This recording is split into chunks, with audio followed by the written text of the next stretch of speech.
আসসালামু আলাইকুম। যে যেখান থেকে আমাদের অনুষ্ঠানটি শুনছেন, আপনাদের সবার প্রতি সম্মান ও ভালোবাসা রেখে শুরু করছি ঘোস্ট ইনসিডেন্টের প্রথম এপিসোড। আমরা আজকে একটি বিশেষ দিনে আমাদের অনুষ্ঠানটি শুরু করতে যাচ্ছি। আপনারা জানেন আজকে শুক্রবার, পহেলা ফাল্গুন এবং বিশ্ব ভালোবাসা দিবস, শবে বরাত, সবকিছু মিলিয়ে একটি বিশেষ দিন। এই দিনে আমাদের অনুষ্ঠানটি শুরু করতে যাচ্ছি। আমাদের ঘোস্ট ইনসিডেন্টের এই অনুষ্ঠানে আমরা প্রচার করব দেশের বিভিন্ন স্থানে ঘটে যাওয়া সকল ভৌতিক ঘটনা। আপনার সাথে ঘটে যাওয়া ঘটনাও আপনি আমাদের পাঠাতে পারেন। আমাদের সাথে শেয়ার করতে আপনার ঘটনা লিখে আমাদের ঘোস্ট ইনসিডেন্টের ফেসবুক পেজে মেসেজ করবেন। আজকে যিনি ঘটনা পাঠিয়েছেন তিনি কোনো এক মাদ্রাসার ছাত্র। তিনি যেভাবে লিখেছেন আমি ঠিক সেইভাবেই বলার চেষ্টা করছি। ঘটনা ১, 1996-এর মাঝামাঝির সময়, সেটা কোন মাস ছিল মনে নেই। তখন আমি মাদ্রাসার ছাত্র। কোরআনের মধ্যেও কিছু সূরার আমল লেখা থাকে, যেখানে একটা আমলে পেয়েছিলাম যে সূরা জিন 700 বার পাঠ করলে সমগ্র জিন জাতি তার বশীভূত হয়। তাই আমিও আমল শুরু করেছিলাম। তাছাড়া দিনটা বৃহস্পতিবার থাকায় পরের দিন ওস্তাদকে সবক শোনানোর ঝামেলাও ছিল না।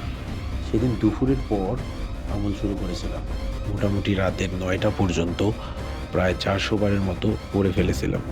বাড়ি ফেরার সময় কোরআন শরীফটা বুকে নিয়ে আরেক হাতে তাসবিহ নিয়ে সূরাটা পড়তে পড়তে বাড়ির কাছে চলে আসছে।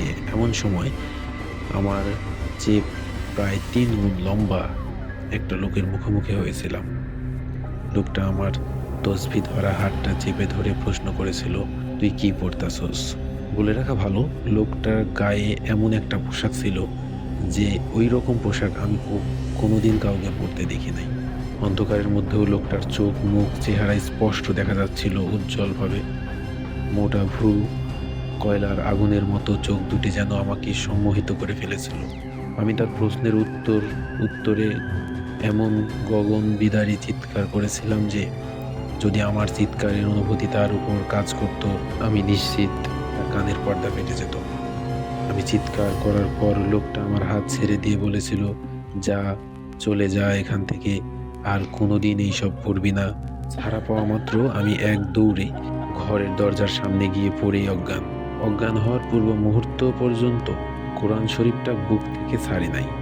পরের দিন থেকে আমার এমন জ্বর শুরু হয়েছিল যে এক মাস পর্যন্ত ভুগে পরে সুস্থ হয়েছিলাম।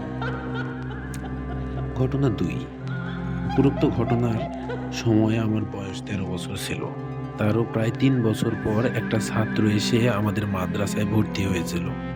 তার নাম ছিল মুক্তার। দেখতে আমাদের বয়সেই ছিল। সে আসার পর থেকে তার আচরণে অদ্ভুত কিছু ব্যাপার লক্ষণীয় হতে লাগলো। সে তেমন কারোর সাথে মিশতো না আর সবসময় একা থাকতো। আমাদের খাওয়ার সময় সে কোথায় যেন চলে যেত। জিজ্ঞেস করলে বলতো আমি বাহিরে খেয়েছি, এখানকার খাবার আমার ভালো লাগে না। এমন আরো কিছু আজব ব্যাপার ছিল তার চরিত্রে। যাই হোক, মূল ব্যাপারে আসি। আমাদের ওস্তাদ কঠোর নির্দেশ ছিল রাত 11টার পর কারো টয়লেটে যাওয়ার দরকার হলে সে যেন একা না যায়। প্রয়োজনে অন্য কোনো ছাত্রকে যেন অবশ্যই সাথে নিয়ে যায়। একদিন রাত 12টার দিকে আমার এক বন্ধু আওলাদ হোসেনকে নিয়ে টয়লেটে গেলাম। গিয়ে তো দুজনেরই চক্ষু ছানাবড়া। দেখি মসজিদের বারান্দায় বসে মুক্তার কোরআন পড়তেছে। টয়লেটে আসার সময় নিজের চোখে দেখেছি যে ও হাসান ভাইয়ের সাথে ঘুমাচ্ছে। 2 জায়গাতেই একজনকে দেখে খুব অবাক হয়েছিলাম। পরে মুক্তারকে ডাক দিলাম, বললাম তুমি এখানে আসলা কিভাবে? তাকে যে মাদ্রাসায় ঘুমাতে দেখেছিলাম, ব্যাপারটা দুজনেই চেপে গিয়েছিলাম ভয়ে। মজার ব্যাপার হলো, মুক্তার আমাদের প্রশ্নের উত্তর না দিয়ে সে হাতে পায়ে ধরে কান্নাকাটি করেছিল আর বলেছিল, ভাই তোমরা হুজুরকে কিছু বলো না, উনি আর জানলে আমাকে মাদ্রাসা থেকে বের করে দিবে। পরে আমি বললাম, ঠিক আছে বলবো না, তুমি আর এমন করো না। পরবর্তীতে আমি কথা রাখলেও আওলাদ কথা রাখতে পারেনি। সে পুরো ঘটনার বৃত্তান্ত অনেকের কাছে প্রকাশ করে দিছিল। এরপর ব্যাপারটা 2 কান থেকে 6 কান হতে বেশি সময় লাগে নাই। কিন্তু আমাদের সবাই যে ঘটনাটা জেনে গিয়েছিলাম, এটা মুক্তার জানত না। তার কিছুদিন পর আমাদের সকলের সিনিয়র ইমরান ভাই আমাদের ওস্তাদের কাছে ব্যাপারটা জানালো। আর তিনি আরও কয়েকবার নিজে পরীক্ষা করে দেখেছিলেন, দরজা বন্ধ থাকা অবস্থায় মুক্তার গায়েব সেটাও জানান। পরে হুজুর মাগরিবের নামাজের পরে ইমরান ভাইকে দিয়ে সবাইকে জানিয়ে দেন যে আজ সবাই যেন জেগে থাকি, আজ মুক্তারকে ধরা হবে হাতে নাতে। রাত ৯টা ৩০ খেয়ে সবাই ১০টা ৩০ মধ্যে শুয়ে ঘুমানোর ভান করে পড়েছিল। ছোট ২-১ জন ছাড়া প্রায় সবাই জেগে রুদ্ধশ্বাসে অপেক্ষা করছিলাম মুক্তারের কাণ্ড সরাসরি প্রত্যক্ষ করার জন্য। ঠিক রাত ১টা ২০ আমার চোখ লেগে আসছিল এমন সময় ডিম লাইটের আলোয় স্পষ্ট দেখলাম মুক্তারের বিছানায় থেকে একটা আলো প্রকাশিত হচ্ছে। পরে আলোটা প্রায় মানবের আকৃতি ধারণ করে ধীরে ধীরে দরজার দিকে যেতে দেখেছিলাম। মনে মনে ভাবছিলাম যে ভুল দেখছি না তো। আমার পাশের বিছানায় আওলাদকে কনুই দিয়ে খোঁচা দিলাম। ও ইশারায় আমাকে চুপ থাকতে বলল। আশ্চর্যজনক ব্যাপার হলো, মুক্তারের দেহটা আমরা তখন শুয়ে থাকতে দেখছিলাম ওর বিছানায়।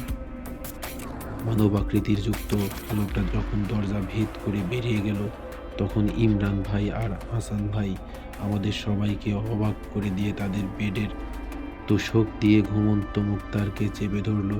আমাদের ওস্তাদ লাইটের সুইচ দিয়ে দিল। পুরো মাদ্রাসার মধ্যে হইচই শুরু হয়ে গেল।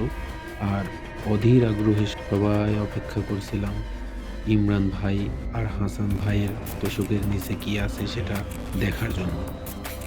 তারা দুজনেই তখন তাদের তোশক দিয়ে মুক্তারকে বিছানায় চেপে ধরেছিল। পরে হুজুর এসে বলল তোশক সরাতে। তোশক সরানোর পর সবাই দেখলাম বিছানায় মুক্তার শূন্য। সবাই অবাক হয়ে বসে রইলাম আর ভাবতে লাগলাম এটা কি হলো। তারপর থেকে আর আমরা কোনোদিন মুক্তারকে দেখতে পাইনি। ঘটনা ৩। মুক্তারের ঘটনার ১ বছর পরের কথা।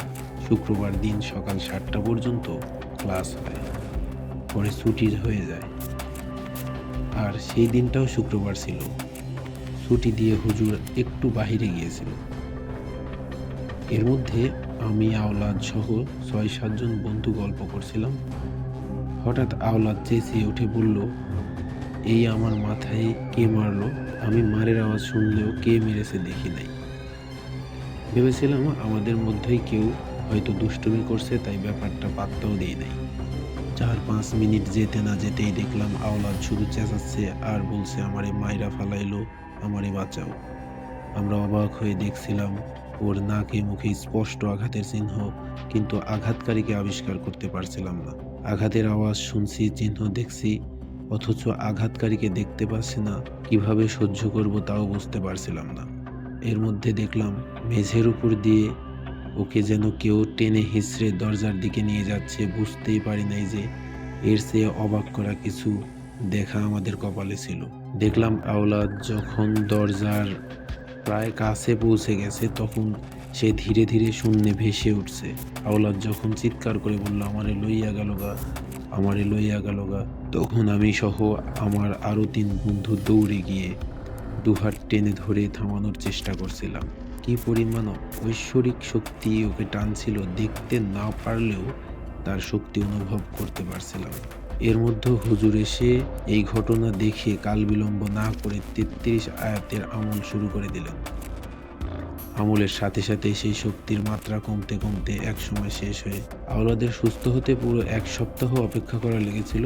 সুস্থ হওয়ার পর আওলাদ আমাদের মাদ্রাসায় ছেড়ে চলে গিয়েছিল।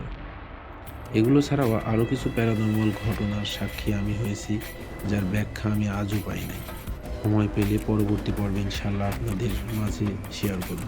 জি, আমরাও অপেক্ষা করব সেই নাম না জানা ভাইয়ের পরবর্তী ঘটনাগুলো শুনবো। অবশ্যই ঘটনাটি সুন্দর ছিল, খুবই ভালো ছিল, ভয়ের ছিল। আমরা ভয়ের রাজ্যে হারিয়ে যাব। পরবর্তীতে অবশ্যই আপনাকে অনুরোধ করব আপনি আবারও আমাদেরকে এই ঘটনার পরবর্তী পর্বগুলো পাঠাবেন। আর যেহেতু আমাদের এটা প্রথম এপিসোড, আমরা শুরু করেছি, ভবিষ্যতে আমরা আরও ভালো কিছু করব ইনশাআল্লাহ। আপনারা যারা এরকম সুন্দর সুন্দর ভয়ের ঘটনা আমাদেরকে পাঠাতে চান, তাদেরকে আবারও বলবো আমাদের ঘোস্ট ইনসিডেন্টের ফেসবুক পেজে মেসেজ করে আপনার ঘটনা পাঠিয়ে দেওয়ার জন্য। আমাদের সাপোর্ট করবেন। সাপোর্ট করার জন্য আমাদের চ্যানেলটিকে সাবস্ক্রাইব করবেন, লাইক করবেন এবং কমেন্টে আপনার অনুভূতি জানিয়ে দেবেন যে এই ঘটনাটি কতটা ভয়ের ছিল। আবারও ধন্যবাদ যারা ধৈর্য সহকারে এতক্ষণ পর্যন্ত শুনছিলেন। আমরা আমাদের অনুষ্ঠানটি এখানেই শেষ করছি। সবাই ভালো থাকবেন, সুস্থ থাকবেন, সুন্দর থাকবেন। খোদা হাফেজ।